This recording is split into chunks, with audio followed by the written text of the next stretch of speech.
Mummy first time travel చేసే వాళ్ళకి flight assistance help అవుతుందా లేదా? హెల్ప్ అవుతుందిరా చాలా వరకు. కాకపోతే నాకు అనిపించింది ఏంటంటే నిజంగా మనము వాక్ చేయగలము నడవగలము అనుకుంటే వీల్ చైర్ అవసరం లేదు. ఎందుకంటే నిజంగా వీల్ చైర్ ఎవరికి నీడో వాళ్ళకి మనము అవకాశం ఇచ్చినట్టు అవుతుంది.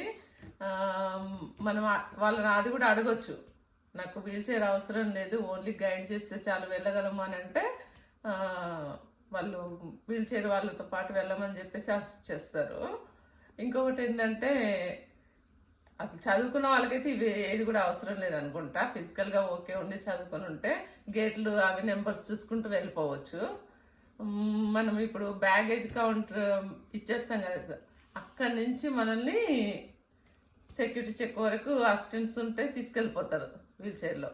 తర్వాత మళ్ళీ మనము ఫ్లైట్ దిగినాక కనెక్టింగ్ ఫ్లైట్ ఉంటుంది అనుకో, అక్కడ కూడా వెంటనే మళ్ళీ మనకు వీల్ చైర్ అసిస్టెంట్స్ ఇస్తారు, అలా కూడా వెళ్ళిపోవచ్చు. కాకపోతే నిజంగా అవకాశం ఉంటేనే, మనకు కావాలి అనుకుంటేనే దాన్ని యూజ్ చేసుకోవాలని నా అభిప్రాయం. తర్వాత ఏంటంటే మనము వాళ్ళు మంచిగా తీసుకెళ్ళినారు, ఓకే మనకు సాటిస్ఫై అయినాము అనుకుంటే వాళ్ళు అడుగుతారు టిప్స్ కూడా, ఇవ్వచ్చు, అది డిపెండ్స్ అంతే. ఇంకా ఎయిర్పోర్ట్లో కార్స్ సౌకర్యం కూడా ఉంటుందిరా, మనం రిక్వెస్ట్ చేస్తే వాళ్ళు కార్స్లో కూడా తీసుకెళ్ళిపోతారు. మరీ అంత ఇబ్బంది ఏమి అనిపించదు, సింగిల్గా కూడా జర్నీ చేయొచ్చు. ఓకే.